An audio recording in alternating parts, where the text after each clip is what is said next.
Okay. Yeah. But hi everyone. I guess yeah, so as I said before, this would be a pretty like chill chat, chat / lecture style on like basically all the web technologies out there. Like it could sort of be used as like our roadmap of like what you should learn next, and sort of like how you should progress through your learning. So before I guess we go into the slides and stuff like that. So you have Andre and Kevin.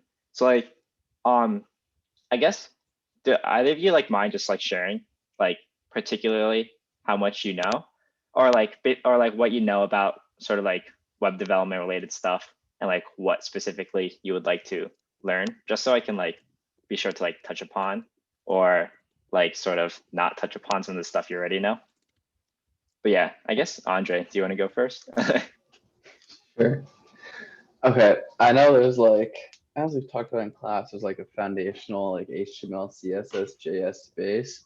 And on top of that, there's like so many different frameworks, like packages that you can use to help make that whole experience faster, I guess, is like its main advantage, or like easier for you to like just use different bits and pieces to create some kind of experience.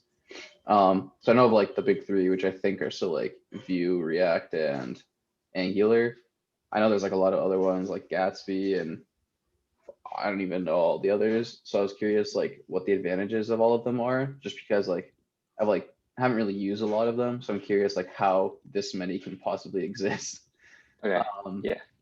And then I guess like off of that, like how long it actually takes to make something in production, which I don't know if you can really talk about, but like a team at like a startup, like how long would it take for them to actually like use these to create some kind of like deployable production ready website? I don't know. Right. Okay. Sounds good. Hi Tina. Basically, we're just going around, basically just talking about like sort of the stuff you know about web development already, just so I like know not to like go into it in too deep, and also like the stuff that you would like to know. Oh my gosh, Dana, come to. Okay, wait. I'll just repeat what I just said. So hi Dana. So basically, what I just said was we're just going around the room, basically talking about like stuff you already know about web dev and stuff that you really want to learn from this session, just so I know like what to touch on, what not to touch on too much, stuff like that. But I guess, Kevin, if you're there, do you want to quickly share? Also, like if you don't feel comfortable sharing, feel free to like just pass or whatever.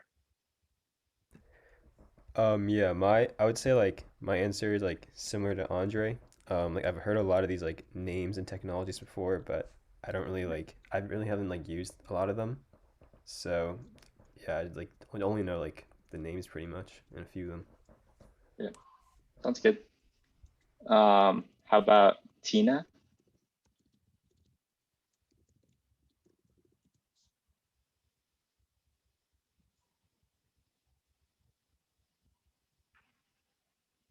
Oh, okay, I'll skip for now.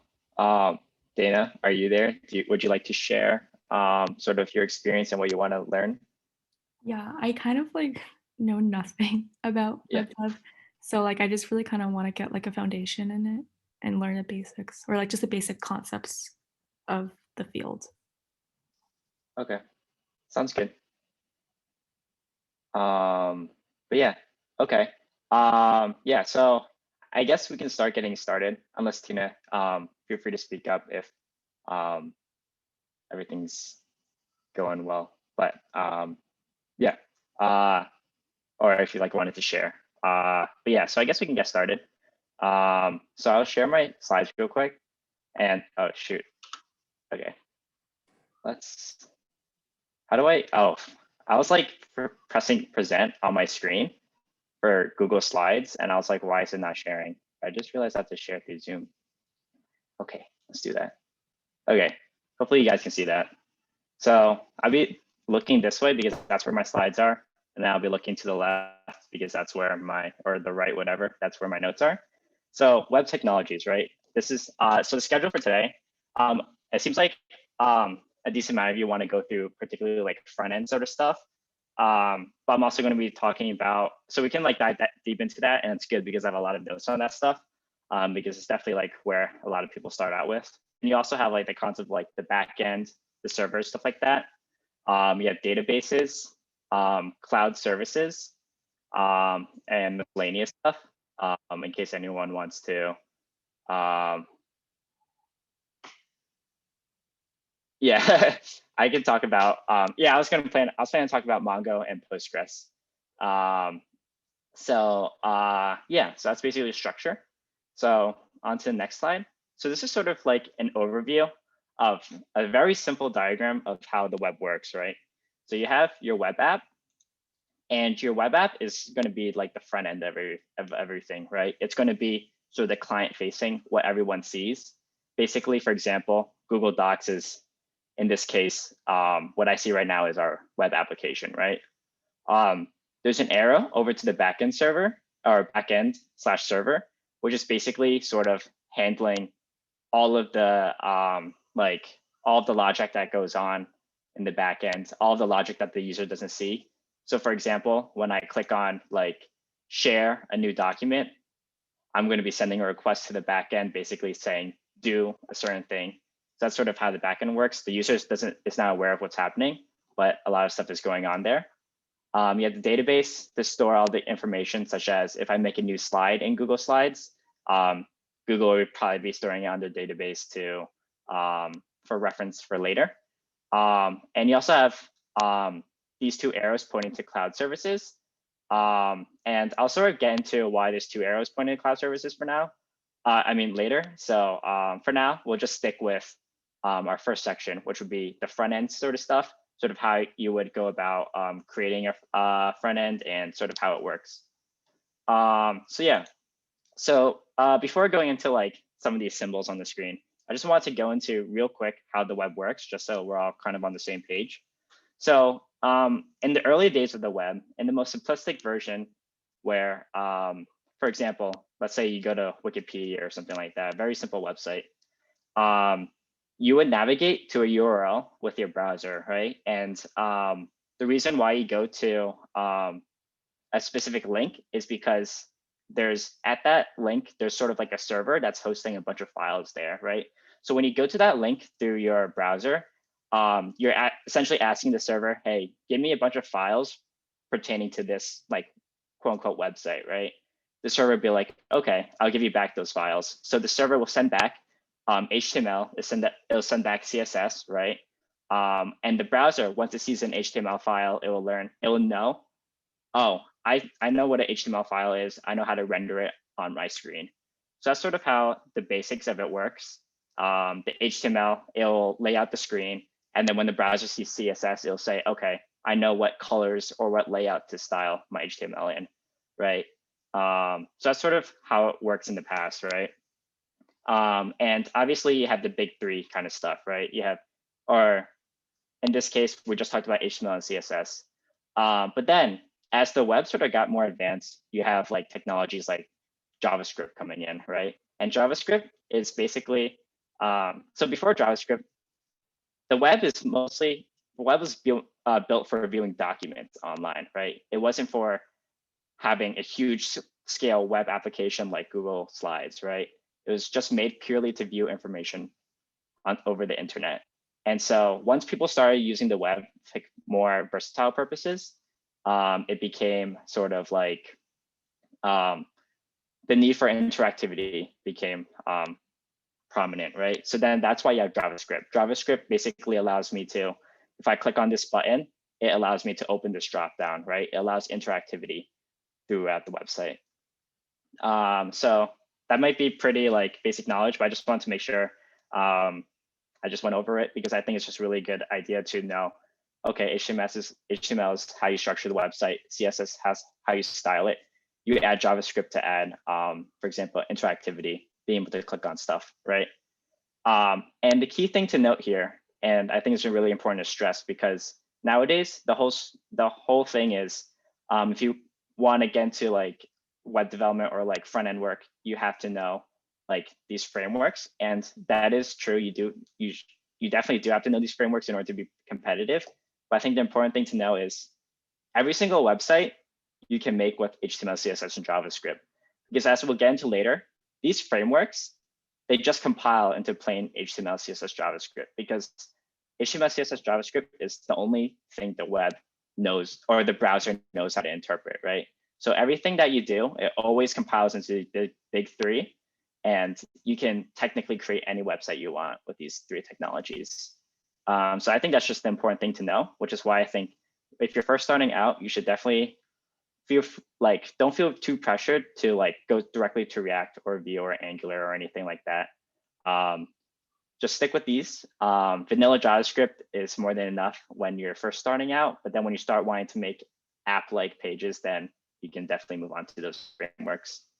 But yeah, also if anyone has any questions, feel free to like post in chat, or whatchamacallit, like you can speak, or like you can interrupt me. Yeah, that's what I'm going to say. But yeah, so that's basically sort of the basics of how the web works. And I'm not going to go into like, I think I did an HTML CSS workshop previously, which I went into the details of it. So I'm not really going to go into too much depth.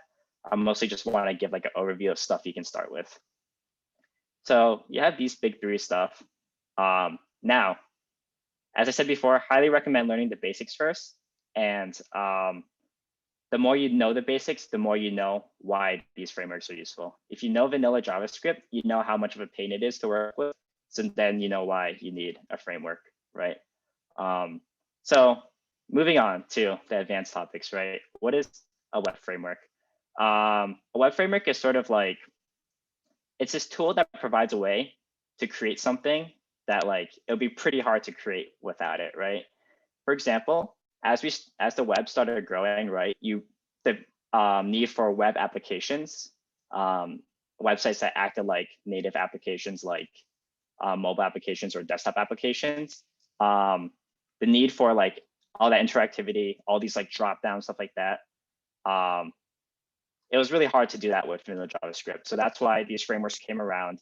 They made it easier to do that kind of stuff, make it faster to develop. So you have React. I should have put links in like a caption for these. I don't know why I didn't. But you have React, which is like the big one, right? React is ran by Facebook. And it's definitely the most popular, right? And with it being popular, you have the pros with it, right? You have a large like community that supports it. You have like a large Facebook's running it, so you know you have like constant updates going on to it. So you have all these, and then you also have things such as other libraries people make for React, specifically for React. So you don't have to do things. For example, like if you want to add drag and drop to your website, it's pretty hard to do that by yourself. But in React, you can just easily import a drag and drop library and it'll do everything for you. So that's what's great about React. All these other frameworks have that as well, but React definitely has the largest community supporting it. And it's definitely the most popular. So if you want to get a job in front-end dev or something like that, React is definitely a must know. Which personally I don't like because, but yeah, that's just like sort of how the deal is. Also just before I go on, as I said before, you had the big three like HTML, CSS, JavaScript. Remember, the web is very old and people, they didn't update it too much, right? Ever since it first started. So basically the reason why you have frameworks is to address the fact that everything's old and it's not really made for modern, good for making modern applications. So that's React. And then you have Vue.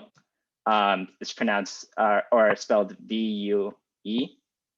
And I think Vue is my personal favorite. So Vue is entirely open source. It was made from some dude. I think he went to Pratt. He was some creative technology major at Pratt. Went to Google and worked at this creative technology lab at Google where they just made cool stuff. And then now he's working on Vue. And he's from New Jersey. So he's pretty like a average dude, I guess, other than the fact that he went to Google and stuff like that. But yeah, so yeah, there's this huge team supporting Vue.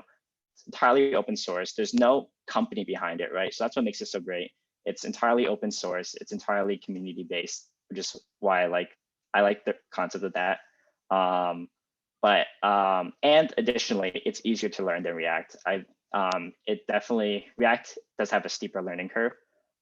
So Vue definitely is an easier thing to learn. Okay, yeah. So what does Bootstrap and Jquery do? So yeah, that's a good question. Bootstrap, I was gonna go into Bootstrap a little bit later, but we can touch on Jquery right now. So Jquery, is it class? I don't know if it's classified as a framework. Maybe more like a library. But so vanilla JavaScript, basically, vanilla JavaScript, like we were saying, it's very like the syntax is pretty bad, right? So let's say you wanted to add a clicking feature to something with an HTML tag with the ID of button, right? So then you have to do like document.get element by ID. What is it? And then you would want the ID to be button. And then it would be something like add event listener on click. And then you have to then specify your whole entire function, which is blah, blah, blah, whatever you want in your function, right? So JavaScript, like the syntax isn't the best, right? Vanilla JavaScript. So you have to do this whole entire kind of thing.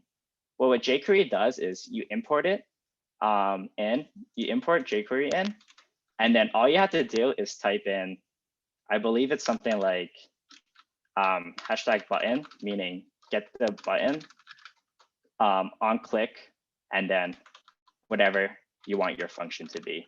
So as you can see, Jquery is like a lot more concise, and it makes it a lot more concise to write JavaScript. Remember, all of this compiles to plain JavaScript, but it's just it makes everything more concise, and it also adds additional features that JavaScript out of the box doesn't have. So hopefully I answered your question, Tina. Yeah, Jquery, I forgot what the statistic was, but still a large variety of the web uses Jquery. It's a little bit older, but I still think it's good to know, because I always think just knowing as much as possible is good, just so you know that it exists, and you know you can always use it, and you know what people mean when they're talking about it. But yeah, so that's sort of Jquery in a nutshell. Now I'll talk about Bootstrap later. But yeah, so back to Vue. Much less popular, right? But as we said, open source, but it's easier to use. And I think people are starting to adapt to Vue. I think it's starting to become popular. Definitely not on the range of React, but it's getting there. So I highly recommend Vue. And as far as Angular, Angular is maintained by Google.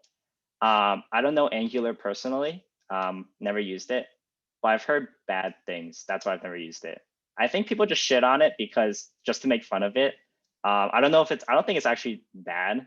I think it's just really complicated to use. So it's kind of like a pretty steep learning curve, I think, with Angular. So, because you have to learn another thing called TypeScript, which I'm not going to get into, but it's basically like, TypeScript is basically JavaScript, but different. But I don't want to get too in depth into TypeScript, but Angular uses TypeScript. It's much more strict in what you can do. It's more complicated. So that's why people usually don't learn Angular. And I think Angular is on the older side as well. So definitely, I know Andre, you said like, which one would you use? Starting out, I would learn React, because React is sort of like the most popular one, right? It's what people sort of look for. And if you know React, then you know, for example, Vue, right? The translation is pretty similar. Like if you understand the concepts behind React, such as like states and stuff like that, you can pick up Vue and other things pretty easily. I mean, I can't speak for Angular because I don't know. I've never worked with Angular before, but yeah. Yeah, so that's sort of like the front end frameworks. So yeah, okay. So, but as I said before, always feel free to start vanilla first. Jquery is also pretty vanilla too, so that's a good place to start. But yeah, If there's any questions, feel free to type in chat or button. But yeah, so now that you like know how to create an application, right? Now you have like design components to the application, because all the CSS you're going to write, you don't want to keep rewriting it, right? You don't want to rewrite stuff from scratch. You sort of want to code your application immediately, right? So that's sort of these design components elements are. So I should have typed in their names, so I can do that real quick right now. But for the B, we have Bootstrap, which Tina was asking about before. And I think Bootstrap is the best. It's definitely the most popular design library. Oh, I'm sorry. I don't think I really explained what a design library was too well. But basically it allows you to import these CSS files that other people made, and basically you can use it in your application. For example, you want a nice looking, I don't know, you want a modal, bam, Bootstrap like, okay, wait, that's a horrible example. You want a button, Bootstrap has its own custom buttons. I don't know if you guys seen what a regular HTML button looks like, but it looks pretty fugly. So that's why like you bring in these design libraries. You don't have to code it yourself. You literally just add a class to it, and then bam, you have a pretty nice looking button. But yeah, so that's sort of what a design library is. So you have Bootstrap, which is the most popular. I think it's might be the most easiest to use. I'm not too sure, but definitely most people start out with it first. This S is called Semantic Ui. I like it better than Bootstrap because I think it's a bit more simplistic. I think the design of it looks a bit more simplistic.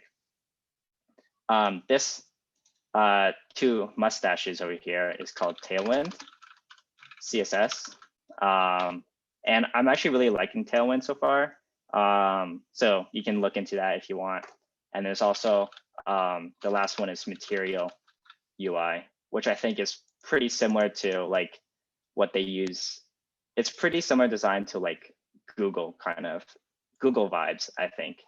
But yeah, these are sort of like the design libraries you can use, so you don't have to write all your own CSS.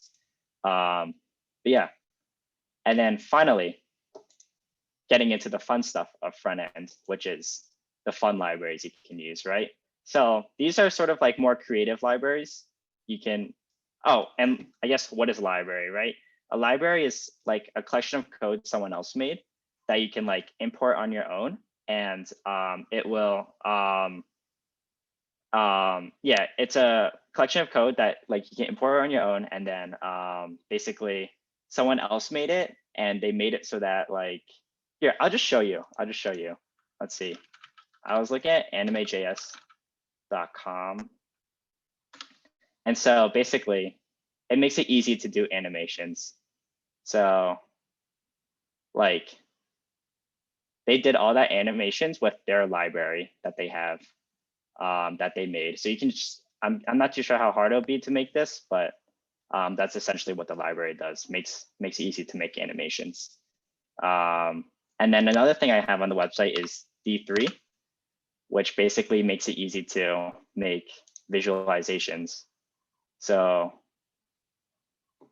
I guess New York Times made this visualization with D3. But yeah, so I have D3.js, P5.js. 3.js is basically a 3D animation library, and this is just regular animations. So feel free to like play around with those. I think it's pretty fun to know. And you can always like include it in your applications, make it a little bit more special than other people's. Andre asked, how are P3 and P5 different? I don't think I've ever heard of P3. Is it P3.js? Is that what you mean? I don't think I've ever heard of P3 before. Oh, sorry. Let's see, Reddit. P3.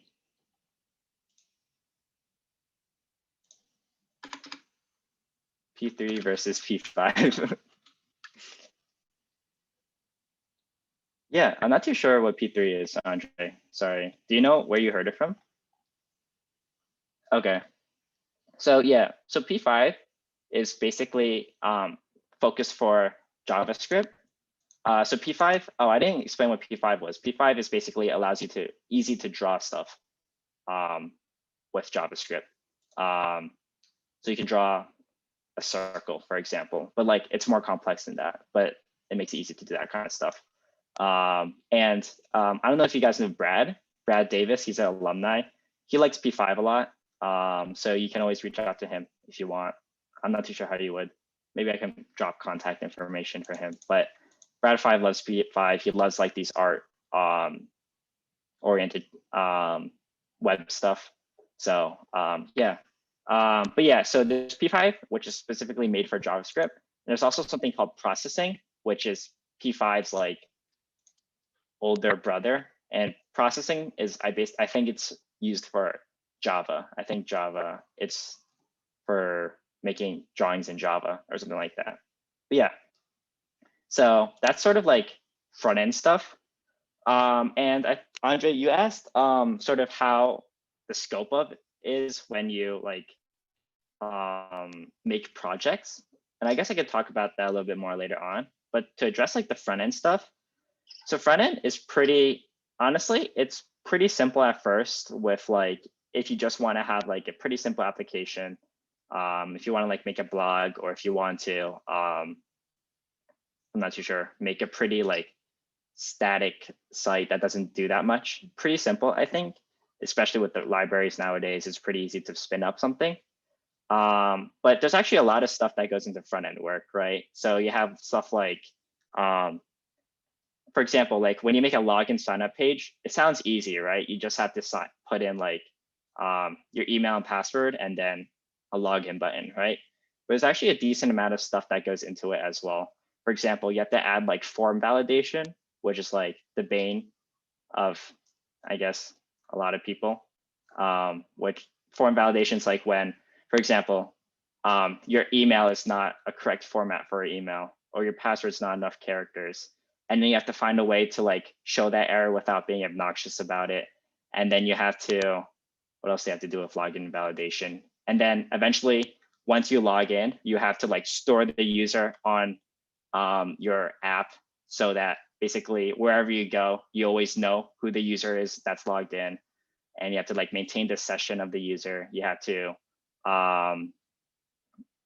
basically, yeah, I don't know. Maybe that's it for form validation or login sign up. But there's actually a lot of stuff that goes into it. I think it's a lot of you do something and then you're like, fuck, I had to do something else. But yeah, I don't think that was a good answer to your question. But I can touch into it a little bit more later. But does anyone have any questions about anything that I went through?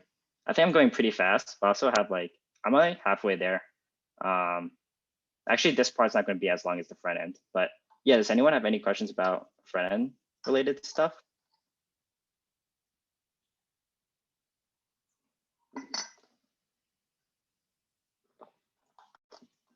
Okay, yeah, no problemo. So now we did all the front end, right? As we said before, front end is sort of like how everything is, whatchamacallit, shown on the screen, how the user interacts with everything. This whole entire thing I'm interact with is front end related stuff. So now, front end can only do so much, right? It's very, so I'm just reading my notes. So like, it's very, you can't always render the same front end for every single person that goes to the page, right? Maybe for Wikipedia, you go to Wikipedia, they always render the same exact front end every single time, right? But if I go to, for example, Google Slides, it can't always render the same exact page every single time. It's based on who the user is that's logged in, right? That's sort of like sprouts the need of a backend side of things. And so what the backend does is it, when people refer to backend, they refer to sort of like a server that the front end can interact with. And basically the front end can get all the data and all the information that's stored about the website, or about like the website's users, or about like, for example, in Twitter, on the front end facing side of Twitter, it would use the backend to sort of access all the tweets that are available, stuff like that, right? So the backend sort of like how you get the data and display it on the front end. So for example, like I said, the things you can do with a backend, you can log a user in, right? You can get the current user that's logged in. You can get all of like the blog posts that are specific to a certain user. You can upload images, right? It's mostly just a way for your front end to interact with basically data, right? I don't know if I explained that very well. That's sort of like how the backend works. And we'll go into a little bit more later with the database, but backend, it's pretty, so not, when you refer to backend, you're basically referring to like the server and the database. And the database is where you hold all of your data, right? So I guess when I say the front end interacting with the back end, it's pretty like vague what I mean. And I don't want to get into it too much because I think you can always like look it up on your own. But basically how it works is the backend. So the backend is just some server. It's just some computer lying somewhere, right? As I said before, it handles all the data. It handles all the logic in your application, right? And what it does is sets up something called an API. And the API stands for Application Programming Interface. And the API, you probably hear this word thrown around all the time. What the API basically is, as I said before, it's how the front end will interact with the API to make the backend server do stuff, right? So the front end will say to the API, say, hey, give me all the tweets from a particular user. And then the backend will say, like, okay, let me just access the database, and then I'll send back all the tweets to you, and the front end can render that, right? So that's sort of like an API. API is just like the interface that you can use to interact with the backend. And it's pretty vague as well, but you could just sort of think of it that way. And when you start getting into more in depth on it, it'll make a lot more sense. But yeah, just to go through the whole scheme again. Just thinking about Twitter, the user will interact with the front end. If they want to make a tweet, they'll type it up on Twitter's end, on the front end, they'll type it up, they'll hit submit, and then the front end will make a request to the backend server's API saying, I want to create a new tweet under the current user that's logged in, or me. So I want to create a tweet that's under the user Matt and with the following text that I just typed in.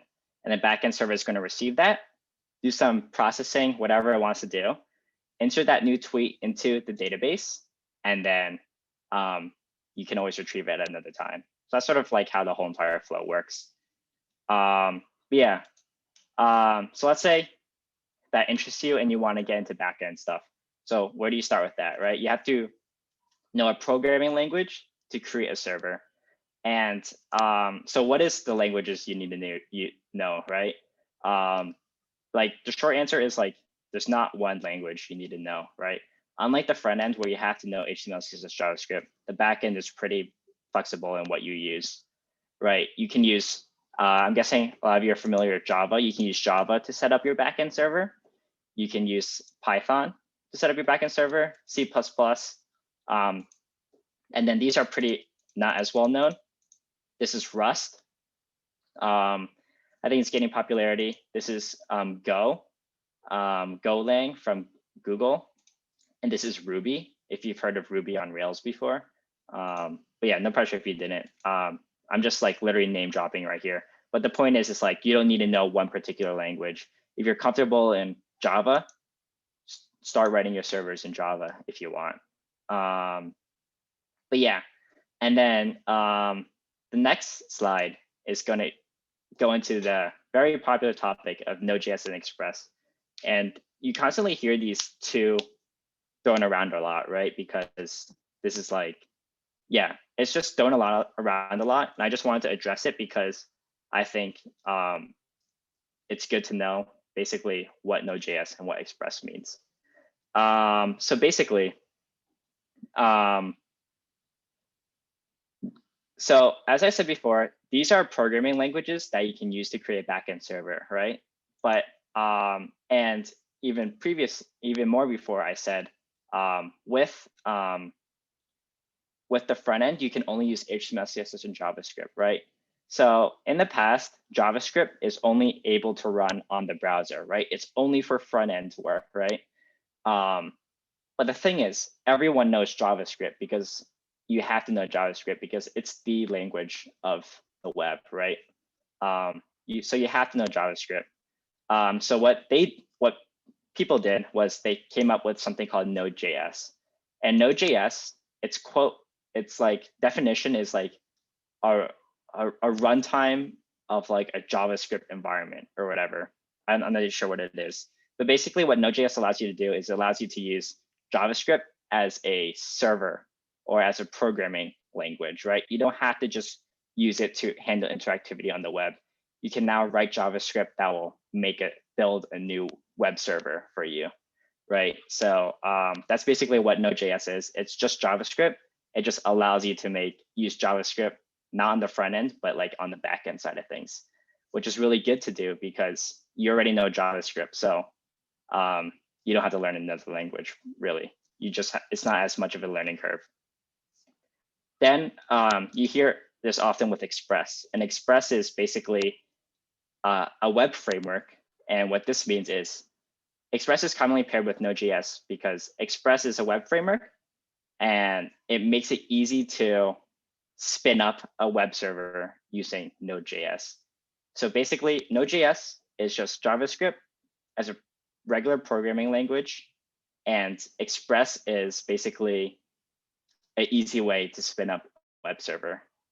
You can spin up a web server using vanilla Node.js, but Express just makes it easier. So that's why it's always paired together. Yeah, so that's sort of like those two in a nutshell. But if anyone has any questions about Node.js and Express, feel free to ask. I think it's kind of complicated what Node.js is in the beginning, but once you start using it, it gets easier to understand. But basically, if you want to get to backend development, Node.js and Express is a very easy tool to learn, right? I think it's one of the more basic or beginner-friendly tools to learn for doing backend dev. But yeah, so good route to take. And with backend, it's just to touch on a couple more topics in backend. It's not just you're not just making an interface for your front end to interact with the database, right? What it also is there's also like network engineering. There's also security you have to deal with, right? There's like, you have to deal with data. You can deal with system architecture, which is basically like how your whole entire backend system like works as a whole. And you can deal with like scalability issues. When you have too many users, how are you going to scale your server? How are you going to accommodate all these issues? So these terms are like not to scare you. It's just sort of like all the different routes you can take. So it's not like just like having like create a new tweet or something like that. There's like a lot of stuff that goes into this sort of stuff if you're interested. But finally, or not finally, but next we have databases. And databases, as I said before, backend's very like, it's synonymous with the server and the database. And so we have two databases that are very, very popular. We have this elephant, which is Postgres. Again, PostgreSQL, I don't know, something like that, which is basically, it's a relational database. And what relational means is, simplest terms is, it has a very defined structure to it. While you have Mongo, which is a non-relational database, which means it has a not as defined structure to it. And that might be a bit confusing as well, I think. But basically, these are just two different databases that you can use to store your data. And Andre, is there anything in particular? I think you said something about Mongo previously. Is there anything in particular you wanted to know about Mongo, or like why you would use it or something like that? Yeah, I guess like I just know like I feel like they're one of like the big like back end companies to go public, and like that's how I heard about them. And now so many others that do something similar have also like Right. exploded.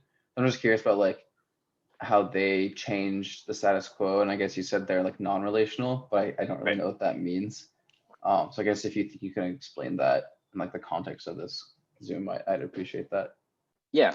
So I don't know if it'll make that much sense, but I can come up with so let's have so a relational database is basically where you have a very defined structure to your database. So typically with a relational database, I'm not too sure what the best way to think of. So the best way to think of a relational database is to think of a table, right? With a table, you have like the table headers, right? You always have basically, let's say you have your user ID. Just like you have in SQL, like usually. Yeah, exactly. I know a little bit of SQL. Okay, yeah. So like you're saying, it's very like structured. It's every single entry that you add into your database has to have the structure of, it has to have a user ID, it has to have a name, for example, can have a description or something like that. Yeah, so you can think of relation databases as more like very table-like, it has to have this predefined fields on every single entry that you add in. But then you have non-relational, which is basically with Mongo, you can sort of think of it like, it's kind of hard to explain without like actually showing code, or I think, or anything. But what it does is you can add an entry to your database, right? Let's say I wanted to make a tweet. And so let's say with every single tweet, you have a couple of properties to it, right? You'll have like the user ID, you'll have the name or a username of the person, right? You'll have their text associated with their tweet. You may have something called like images or something like that, right? Because each tweet can have images. But the thing is, not every tweet has images, right? So what you can do with a non-relational data, or yeah, with like Mongo, for example, what you can do is you can add in a record that just has user ID, username, and text. And then you can add in a record. Did I copy this? You can add in a record. Also, like Karina and Andrew, you want to like step in and like add anything I'm missing. You can add in another record that's like this. So with images, with basically this will contain all of the images associated with that entry. So it sort of allows you to have not as a defined structure, right? You can just have one entry that has just this information.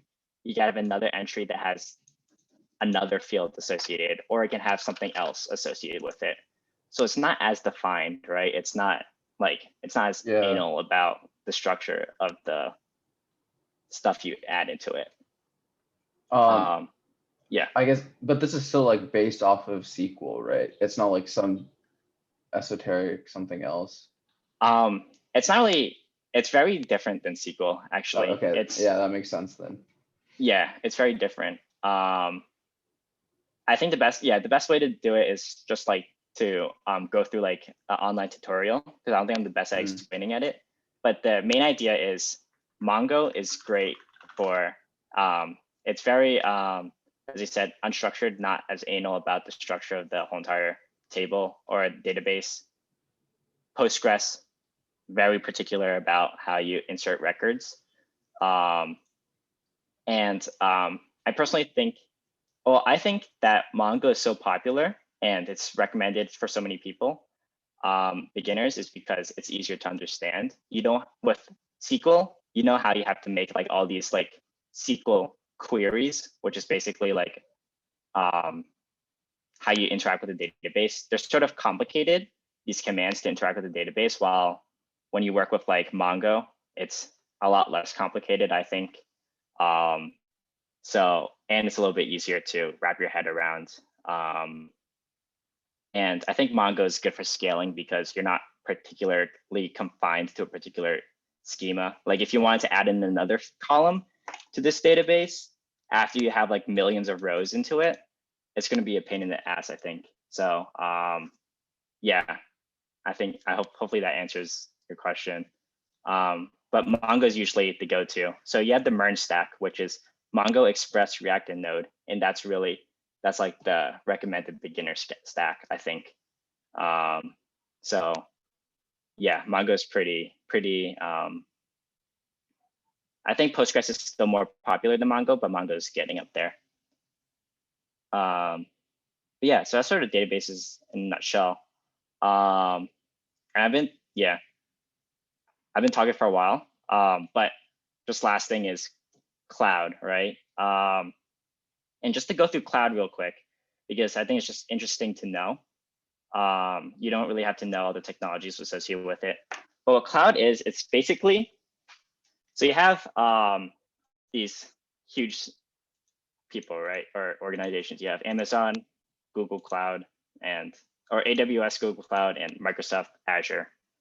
And basically what you do when you do cloud stuff is you're paying these companies to use their computing power or their database storage. So for example, let's say you're hosting your backend server right now.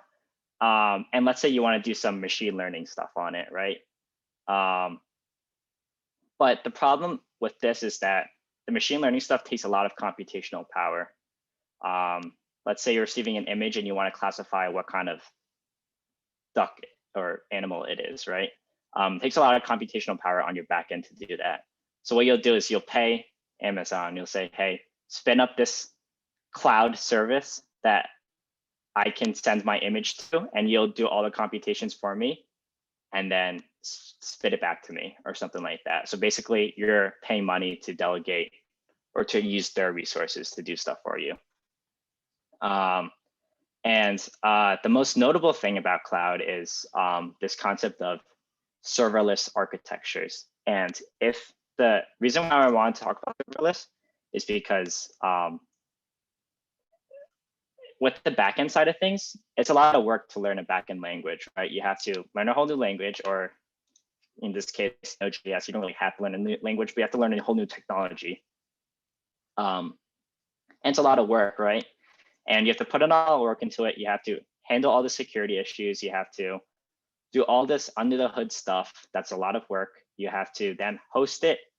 You have to go through the whole hassle of hosting it and setting up everything, make sure everything works. And then when there's too many users, then you have to figure out how to scale your backend, right? You have to figure out all this kind of stuff. So it's pretty intimidating. So that's why the serverless architecture is here. And what serverless is basically, with your front end, instead of spinning up your own backend server like you would normally do, all you'll do is you'll say, hey, Google, let me buy, or let me pay for, or usually it's free in the beginning, right? But let me get a database. And then on my front end, I'm just gonna say, whenever I create a new tweet and I press submit, don't bother going to the backend, right? Just go straight to Google and say, hey, like insert this record into your database. So basically Google set up the backend, set up the database for you already, right? Set up all these scalability, security related stuff for you. You're just saying, and you're paying Google, you're saying, hey, I would like to store data on your database.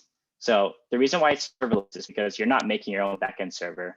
You're just sending it off to somebody else, another external service. And serverless is pretty misleading because it's implying you don't have a server. But in reality, you do. You're just not making it yourself. You're setting it up with another cloud service. And it allows, you don't have to learn a whole new backend thing. You just have to know how to interact with that cloud service and say, hey, I want to insert a record into your database, right? So that's basically what you have to learn. You don't have to learn all the backend issues of setting up your own server. So what's great is obviously you don't need to code your own backend, right? And these cloud services are extremely reliable. They have good uptime, right? Because you have these smart people doing it, making it and stuff like that. As I said before, great for scaling, right? Because you have smart people doing it. But then the disadvantage is it's going to be free in the beginning because that's how they want you to get in.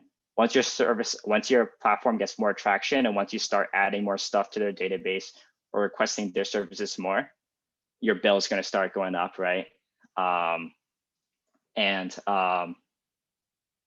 think it's good to know how to make your own backend server because it's just, I just believe it's good to know a little bit of everything, and then so you can see what you actually like. And it gives you a better scope of how everything works when you code your own server rather than use external service to do it for you. And as I said before, it's pricey, right? If you start using it too much. And the most beginner friendly one seems to be Firebase,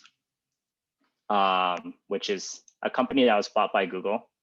And basically Firebase allows you to, for example, I honestly have no idea too much how it works. I've never used Firebase before, but let's say if you have a web application, you don't want to spin up your own backend server. What you do is you'll set up a Firebase server.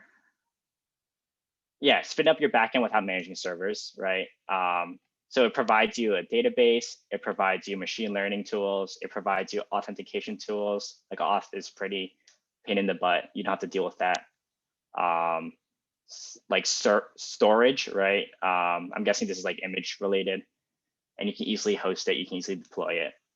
So I think everything I just said in the past 10 minutes was pretty complicated. And I think you don't have to worry about, for example, like having too many users at first, right? But the thing is, I think it's just good to know for when you want to start experimenting with more stuff. You're like, oh, maybe I want to start experimenting with cloud, because cloud's getting pretty popular now. Now on your resume, you can drop like, I know AWS stuff, and that looks good because AWS is sort of becoming its own, it's not its own language, but it's like, it's so complicated and not everyone knows it. It's like worth like adding to your resume if you know it. But yeah, that's cloud services in a nutshell. You don't have to, that's why I put it last, because I think it's really, you don't really need to know it at the beginning. You should always focus on first HTML, CSS, JavaScript. Once you get those basics down, you can move on to advanced frameworks, which make it easy to make these modern web applications. And you can also at the same time look into these design libraries that help abstract or make it easier to make a nice button, for example. If you want to have fun, you can have this kind of stuff, these stuff. And then when you want to start adding users, or when you want people to start posting stuff to your website, then you need a backend. And that's where an opportunity arises where you can use cloud services instead of your backend. I would look a little bit more into that. I didn't explain it really well, I don't think. But yeah, that's about it. I think that's a lot of information. I've been talking for an hour straight. But does anyone have any questions? It's okay if not.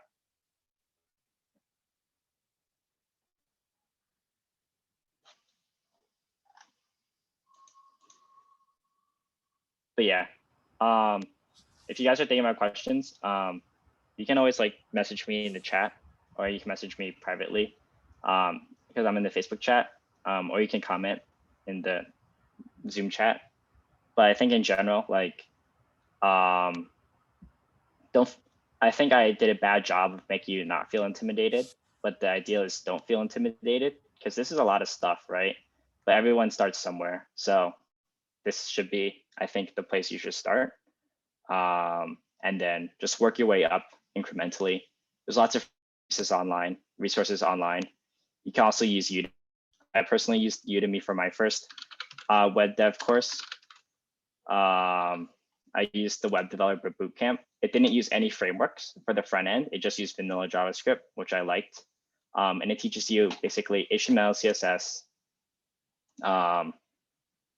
It teaches you, hopefully that can click. Yeah, it teaches you JavaScript. It teaches you basically making a database, right? You can see like Express here, MongoDB, basically all the backend stuff, all the basic backend stuff you need to know. Add in authentication. So I would suggest something like this. But yeah, just incrementally do it at your own pace. Like, don't feel pressured to learn everything all at once.